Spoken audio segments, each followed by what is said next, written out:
Boa noite, meu nome é Guilherme Mota e hoje eu vim aqui falar na Semana da Agilidade sobre desdobramento estratégico com acompanhamento de execução ágil. Esse é um assunto que eu venho estudando, aplicando e trabalhando há algum tempo já, e essa palestra foi um exercício para eu tentar, de alguma forma, resumir as coisas que eu acredito e que eu já vi nas empresas onde eu passei e onde eu estou trabalhando hoje, em como que a gente pode tentar ser mais eficiente em conectar os planejamentos estratégicos que a gente tem de longo, médio e curto prazo com os nossos times de desenvolvimento de software, sejam eles de projeto, de produto ou independente do nosso contexto. Então, para começar, eu queria falar de estratégia, né? O que é estratégia? Estratégia a gente deveria pensar em como que a empresa organiza, principalmente, o que ela tem como diferenciais competitivos,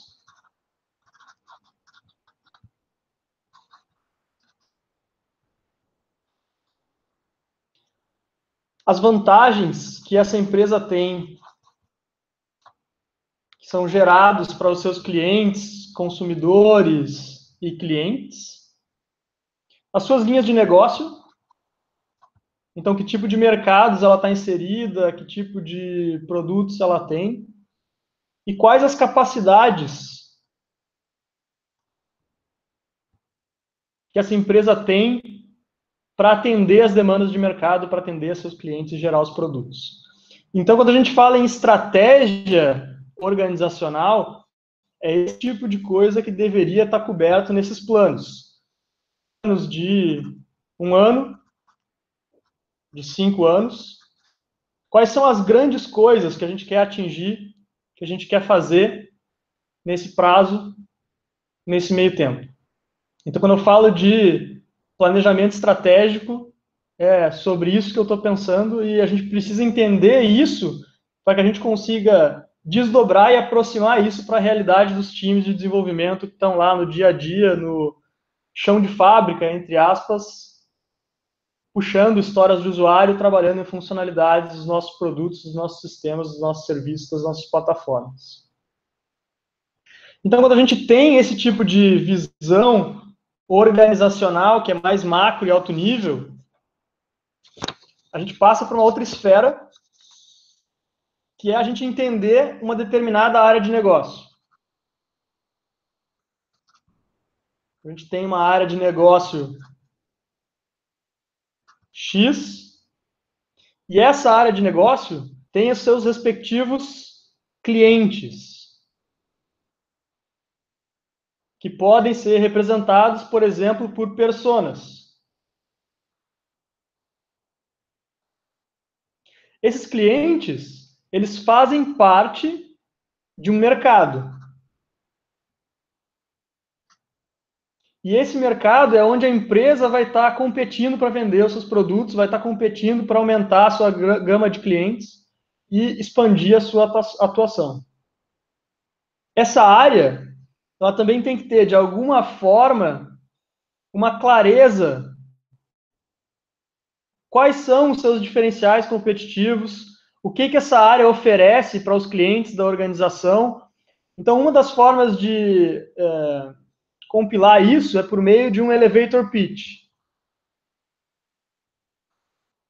que é um discurso que define um produto, um serviço, uma área com relação aos seus principais benefícios, seus principais clientes, seu principal diferencial perante a concorrência. Então, ter isso bem claro para as pessoas que fazem parte dessa área e para os clientes dessa empresa ou dessa área de negócio ajuda a modelar o portfólio. E aí, quando eu falo em portfólio, é que tipo de produtos e serviços essa área de negócio vai oferecer para os seus clientes. Além disso, a área precisa entender muito bem quais são as competências.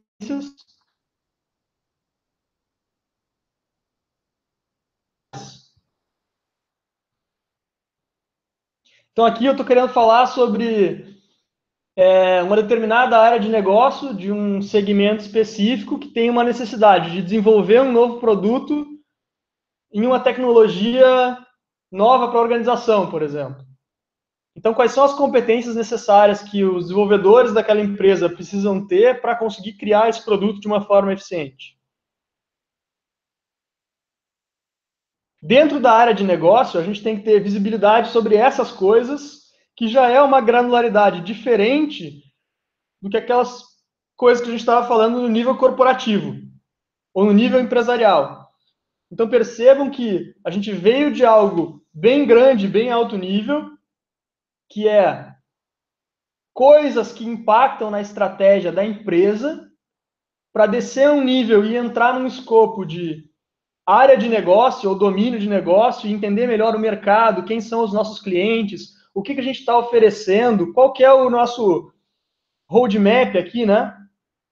Falando de portfólio, a gente vai ter mais linhas de produto, a gente vai ter menos linhas de produto, qual que é o ciclo de vida dos nossos produtos, dos nossos sistemas, quando que a gente vai começar a desenvolver um novo, quando que a gente vai acabar um desses produtos, e assim por diante. E para a gente fazer tudo isso acontecer, a gente precisa das pessoas que têm as competências corretas, que têm as competências adequadas para os tipos de problema que a gente quer resolver. E aí, vem uma pergunta, né? Que é, beleza, entendi que uma estratégia tem granularidades diferentes, focos diferentes, um nível organizacional e um nível de uma área de trabalho ou de uma área de negócio. Como que eu faço para minha estratégia chegar aonde eu quero chegar? Como que eu faço a minha empresa evoluir para onde eu quero que ela vá? A gente tem um ponto inicial, que é o que eu vou chamar aqui de hoje, que é onde que a empresa se encontra hoje. E quando a gente começa a fazer a implementação da estratégia, a execução da estratégia,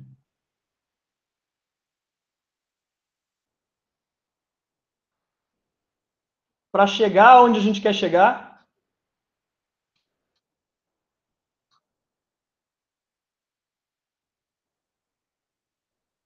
aqui era uma bandeirinha de chegada, mas os meus dotes de visual thinking não são dos melhores. Quando a gente entende aonde a gente está, a gente cria uma estratégia, e a gente começa a executar em cima dessa estratégia para chegar em um determinado ponto, as coisas começam a mudar. Porque o mercado muda, os clientes mudam, as necessidades mudam, e assim por diante. Cada vez mais, o mundo que a gente está vivendo, as coisas estão mudando, os clientes estão mudando, os tipos de produtos, os tipos de serviços que a gente oferece estão mudando. Então, a ideia é que a gente, sempre que a gente cria uma estratégia, de novo, seja ela anual, ou a cada 5 anos, ou como a gente faz na Globo.com, trabalhar por trimestre,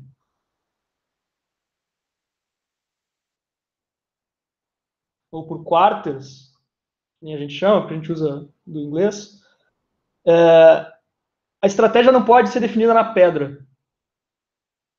Em paralelo à execução, então, enquanto a gente está fazendo essa jornada aqui de ir do hoje até o estado onde a gente quer chegar, a gente está observando mercado, a gente está observando os clientes, a gente está observando as necessidades dos nossos clientes, a gente está observando a concorrência, para que a gente realimente a nossa estratégia a todo momento.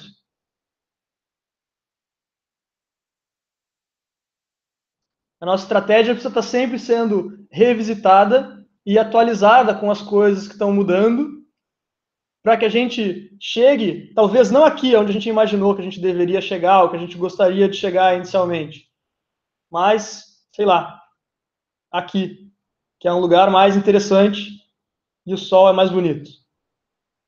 Então, ao longo da nossa execução da estratégia, a gente vai acompanhando até chegar onde a gente realmente acredita que deveria chegar. E o que tem sido feito hoje nas organizações é fazer esse caminho e tomar decisões em cima desse caminho com base em dados. Então, cada vez mais a gente está indo para data-centric enterprise, né? Ou empresas que focam em ter dados para orientar a execução das suas estratégias e também a criação das estratégias. Então, as empresas olham para o mercado, para os seus clientes e para o comportamento de seus clientes para ter um entendimento melhor sobre quais são as reais necessidades e se o valor de negócio está sendo percebido pelos clientes. Se as vendas estão se concretizando, se a empresa está perdendo clientes, se a empresa está crescendo. E esse tipo de métrica está alimentando as estratégias das organizações. Um exemplo que eu pensei para trazer para vocês, é o da UOL, por exemplo. Eu conheço a empresa, mas não o suficiente por dentro para saber como que são o seu planejamento estratégico, etc. Então, eu estou imaginando que, em algum momento, a UOL entendeu e começou a investir intencionalmente no PagSeguro, que é um meio de pagamento, uma solução de pagamento, e a partir desse momento começou a criar produtos e serviços e entrar nesse mercado. E eu diria que hoje o PagSeguro é tão ou mais lucrativo quanto o portfólio de produtos e serviços que o UOL oferecia antes com hosting e site de notícias. Então, em algum momento, eu desconfio que eles orientaram a estratégia deles como organização para ter um novo tipo de produto, um novo tipo de serviço e atender clientes diferentes. Então, até aqui, eu ainda estou falando super alto nível. Esfera organizacional, cheguei a nível de área de negócio ou de departamento de uma organização, mas ainda não cheguei nos times. Aí a gente tem uma ferramenta antiga da administração, que é o Balanced Scorecard, né? É o BSC. O Balanced Scorecard, ele tem basicamente 3 coisas que são primordiais. A primeira delas é que, ao utilizar Balanced Scorecard, as áreas e os times da organização mantêm o foco naquilo que é importante para a empresa.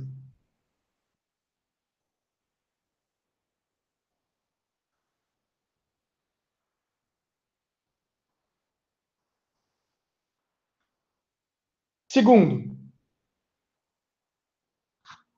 a sugestão do balanço do scorecard é que se tenha uma seleção de poucas métricas e poucos indicadores para acompanhar a performance. Se a gente fizer um parênteses com o desenvolvimento de software ágil, a gente lembra lá que tem um princípio que diz: a principal medida é por meio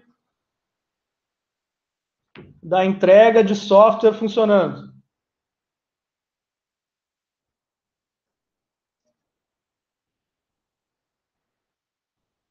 Então, se a gente está falando de estratégia organizacional, que a gente está aqui no nível de BSC e planejamento estratégico, e a gente quer chegar nos times de desenvolvimento, talvez um desses indicadores seria interessante que estivesse relacionado a quanto de software a gente está evoluindo dos nossos produtos, quanto que a gente está entregando de software dentro dos nossos times, dentro dos nossos produtos, das nossas aplicações.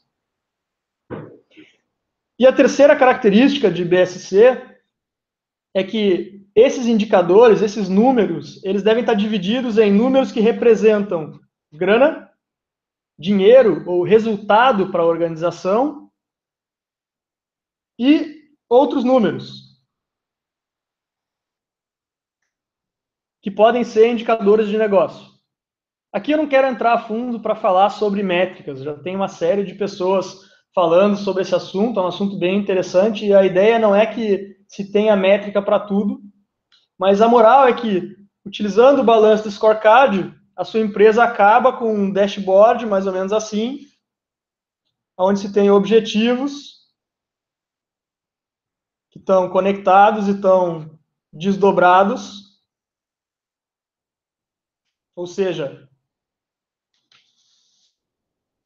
para eu atingir esse objetivo aqui, eu preciso finalizar esse cara aqui, por exemplo, e para atingir esse cara aqui, eu preciso finalizar esse cara aqui, por exemplo.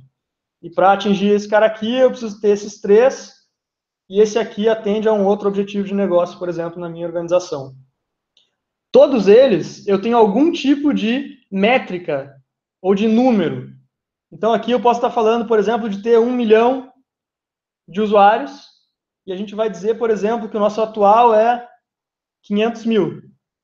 Então, a gente vai ter aqui um indicador visual de que esse objetivo, no período de, sei lá, um ano, o nosso atual é 500 mil, a gente quer chegar em 1 milhão, então a gente vai ter aqui uma barrinha de 50% de progresso nesse objetivo que é da nossa organização. E aí a gente vai tendo outros objetivos aqui, cada um deles com algum tipo de número que a gente consegue acompanhar o resultado, e isso aqui é uma ferramenta automatizada. Então, assim como a gente tem dashboards técnicos nos dizendo número de build quebrada, número de commit, número de bugs, a saúde do nosso código, a gente teria algo similar para falar sobre a saúde da estratégia da nossa organização. Eu sei que tem muita empresa grande que gosta de PowerPoint, etc., mas não é a forma com que DSC sugere que a gente trabalhe objetivos estratégicos e desdobre eles dentro da nossa organização. Beleza. Falei um pouco de estratégia, ou muito sobre estratégia, e aí eu queria chegar agora no desdobramento. Então, dado que a gente já percorreu esse caminho de entender o que a organização quer, o que as nossas áreas de negócio querem,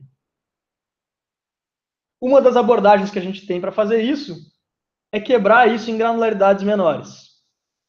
Então, digamos que a nossa empresa tem uma visão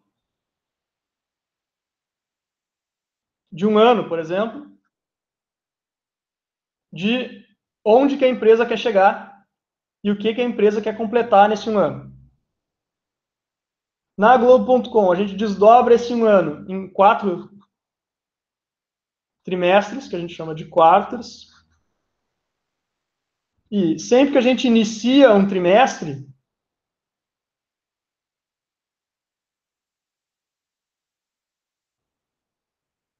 a gente tem um momento para um momento de duas vias, na verdade, onde o time faz uma proposta para a empresa, representada pelos diretores, gerentes e executivos. Então, eu vou botar aqui o time e a gestão. O time faz uma sugestão para a gestão e a gestão devolve com feedback até que as duas partes estejam contentes com as metas do trimestre. Então, o time sai com uma lista de coisas que se comprometeu a entregar naquele trimestre, proposta pelo time, acordada com a gestão, e ao longo do trimestre, a gestão vai acompanhando a evolução daquele time no trimestre. Alguns times aqui trabalham com Scrum, e aí as próprias cadências do Scrum ajudam nesse acompanhamento para dar feedback e reportar se o que foi comprometido e o que foi planejado está sendo de fato feito ou se está surgindo algum problema ou algum empecilho ao longo do caminho. De repente a gente vai precisar reajustar aquela meta combinada no início do trimestre, tirar uma parte da nossa meta porque algo mais importante surgiu. E aí a gente faz essa troca.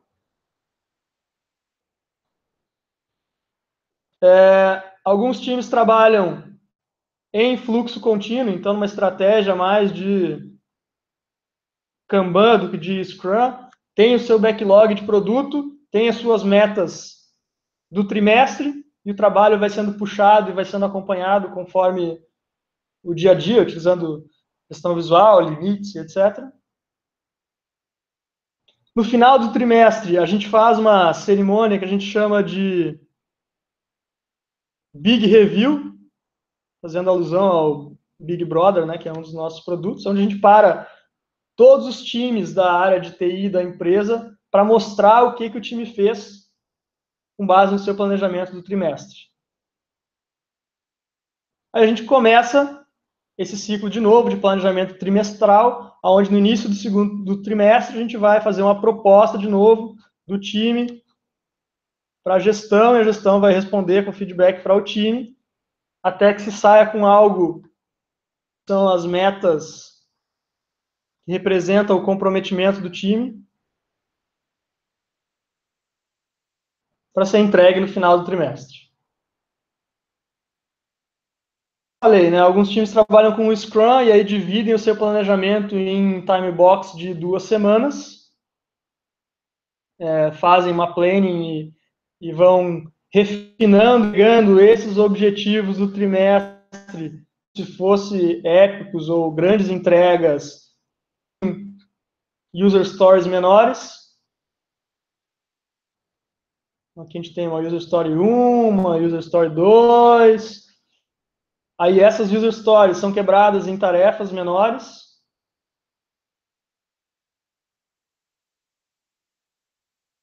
E o time trabalha no desenvolvimento desses caras. Os times são responsáveis tanto pela análise, quanto por desenvolvimento, quanto por teste. Então, os times têm responsabilidade e autonomia sobre o que está sendo desenvolvido nos produtos. Essa é uma forma muito legal de conseguir aquilo que a gente tem como visão de estratégia, visão mais a longo prazo, quebrar essas coisas em blocos grandes, mas um pouco menores, e entender melhor o que cabe em cada trimestre. Dentro do trimestre, a gente tem um acompanhamento, um planejamento, uma execução, e a gente está continuamente de olho no mercado, nos nossos clientes, nos nossos produtos, para estar realinhando e realimentando tanto a estratégia dos times, das áreas, quanto da própria organização.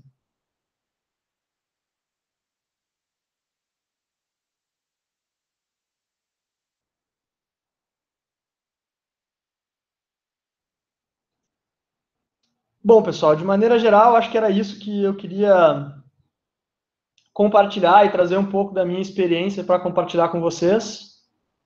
Essa é uma primeira versão de uma palestra, então se vocês acharem que esse assunto é interessante, eu posso refazer essa palestra, ou preparar slides, ou preparar um conjunto de materiais audiovisuais que ajude a entender melhor, porque falando aqui e falando ao mesmo tempo é um pouco mais desafiador, mas o ponto todo que eu queria trazer é que com esse tipo de abordagem de trabalho, que não é a única, a gente consegue ter uma maior facilidade para conectar as metas da empresa, que estão diretamente relacionadas aos diferenciais competitivos, as vantagens que a gente tem no mercado, que a gente gera de negócio para os nossos clientes, aos negócios que a gente faz, as áreas de negócio, e a gente consegue orientar melhor a capacidade da nossa organização, com relação a staffing, a crescimento, que tipo de perfil a gente deveria ter, como que a gente deveria crescer. Isso também alimenta os planejamentos das nossas áreas de negócio.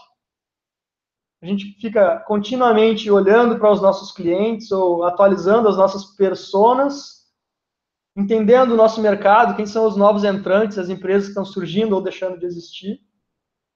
A gente pode estar continuamente tendo o nosso pitch, que vai ser uma forma de vender as nossas áreas de negócio, tanto internamente quanto para o mercado, ou eventualmente para o nosso cliente. A gente vai conseguir criar roadmaps ou portfólio que atendem a uma visão mais próxima da nossa realidade, não